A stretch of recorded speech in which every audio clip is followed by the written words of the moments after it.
Halo, Assalamualaikum warahmatullahi wabarakatuh. Salam sehat untuk kita semua, untuk teman-teman yang menyaksikan dan rekan-rekan di mana pun berada. Perkenalkan saya Heron Falani. Saya merupakan ORDI LPDP untuk persiapan keberangkatan 191 Supernova.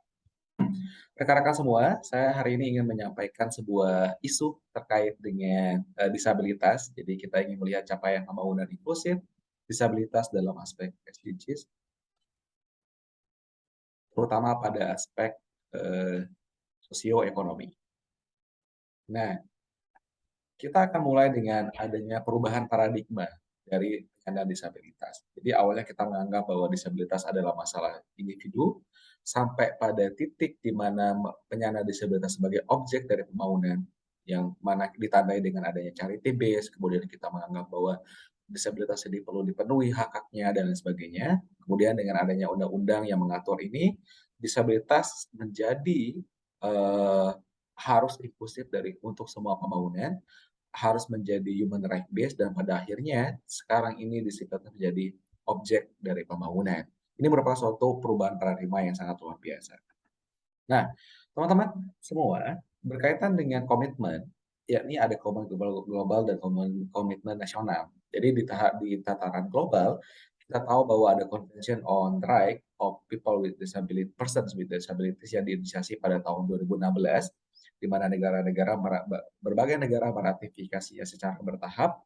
Kemudian dilanjutkan dengan adanya Sustainable Development Goals, tentunya dengan tagline No One Left Behind, yang ingin memastikan bahwa semua kelompok termasuk penyandang disabilitas masuk dalam agenda pembangunan global maupun nasional. Nah, berikut merupakan timeline terkait dengan penyandang disabilitas dimulai dengan inisiasi CRPD, kemudian adanya World Report on Disability pertama, kemudian adanya komitmen SDGs, dilanjutkan dengan Global Disability Summit yang pada tahun 2018, 2022 dan selanjutnya 2022 gitu ya, untuk yang akan dilaksanakan di Norwegia dan sudah dilaksanakan.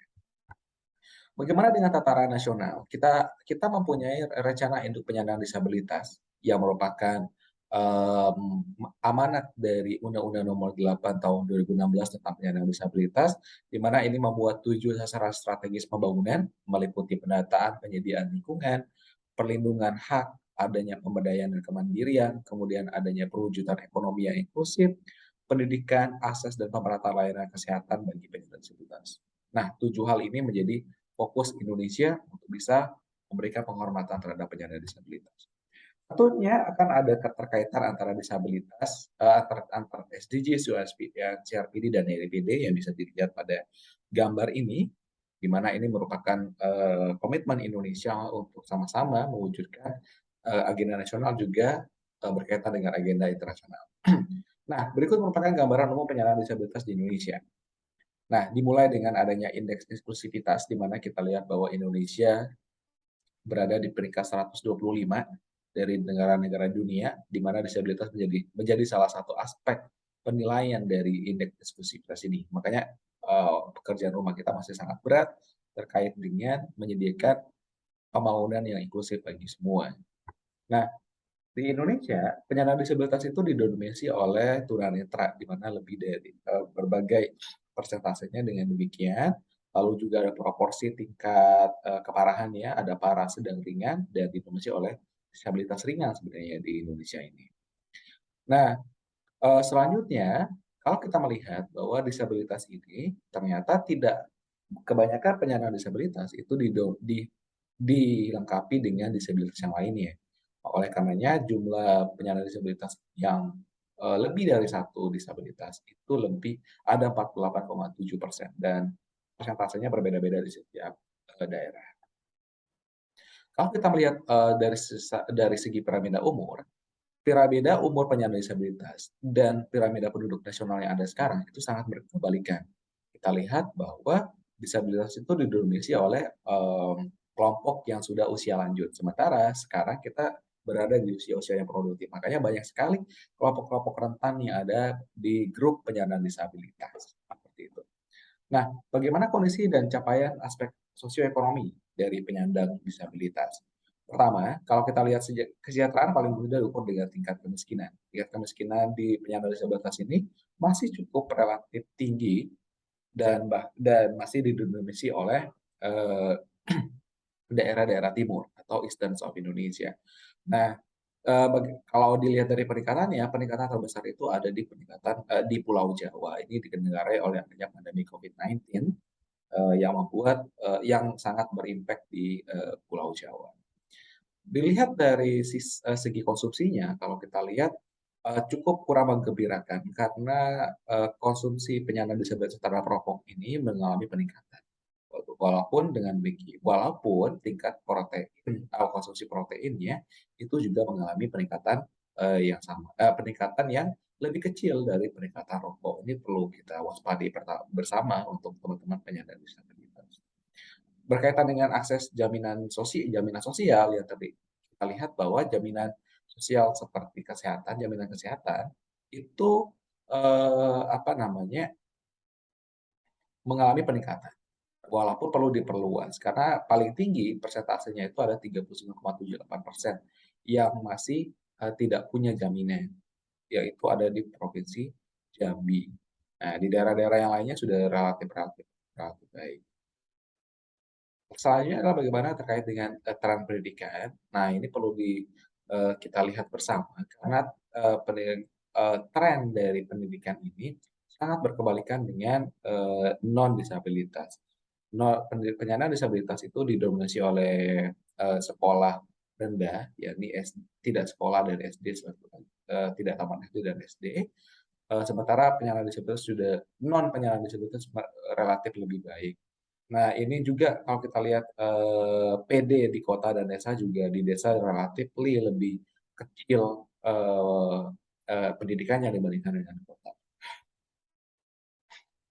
Kalau kita lihat dari aspek kebekerjaan, pada aspek kebekerjaan ini, teman-teman penyandang disabilitas itu didominasi bekerja di sektor primer sebenarnya. Dan di sektor primer, lalu kawasan timur. Nah, kemudian kita melihat bahwa kawasan timur Indonesia ini perlu diperhatikan karena kebanyakan ini berada di kuadran bawah kiri, di mana tingkat kebekerjaannya di bawah rata-rata nasional, kemudian perubahan tingkat kebekerjaannya juga negatif. Nah, ini perlu kita lihat sama-sama sebenarnya karena ini menjadi isu yang sangat penting terkait dengan pemenuhan aspek kebekerjaan. Penyandang disabilitas juga didominasi oleh pekerja informal, yakni ada 71,4% yang bekerja secara informal. Nah, kalau kita lihat bahwa bekerja secara informal dan tanpa jaminan kesehatan itu mempunyai korelasi yang positif. Makanya pasti atau kebanyakan sebagian besar teman-teman yang bekerja di informal itu belum tentu mendapatkan aspek jaminan kesehatan, bukan? Karenanya formalisasi kebekerjaan atau melibatkan penyandang disabilitas pada aspek formal itu sangat penting sekali untuk mendukung tingkat jaminan sosial, tingkat jaminan kesehatan juga. Nah, aspek lain yang cukup penting adalah terkait dengan aspek teknologi dan keuangan, yang ini masih relatif terbatas. Kalau kita bandingkan antara PD dan non-PD, penyandang disabilitas dan non-penyandang disabilitas, tentu non-PD lebih tinggi daripada penyandang disabilitas. Dilihat dari kepemilikan rekening, penggunaan internet, lalu kepemilikan telepon, dan juga persentase di berbagai daerah juga menunjukkan keberagaman yang luar biasa. Nah, ini perlu kita inisiasi bersama, perlu kita lihat bersama terkait dengan aspek dari akses terhadap teknologi yang akan mendukung juga terkait dengan kebekerjaan. Seperti itu. Nah, teman-teman semua, mungkin itu yang bisa saya sampaikan terkait dengan gambaran terkait penyandang disabilitas di Indonesia, kerangka hukumnya dan lain sebagainya. Dan saya ingin mengakhiri dengan slide ini, di mana ini merupakan voice atau dari teman-teman penyandang disabilitas. Saya coba untuk bacakan. My disability exists not because I use a wheelchair, but because the broader environment isn't as accessible. Selanjutnya, I'm blind, but I can hear your laugh. Having disabilities is not a certificate of being unable. If there is a will, there is a way. We are people with disabilities, but we are human beings. Nah, teman-teman, hari ini kita belajar bahwa dari sini, bagaimana kita mencoba untuk membuat sebuah environment yang itu inklusif.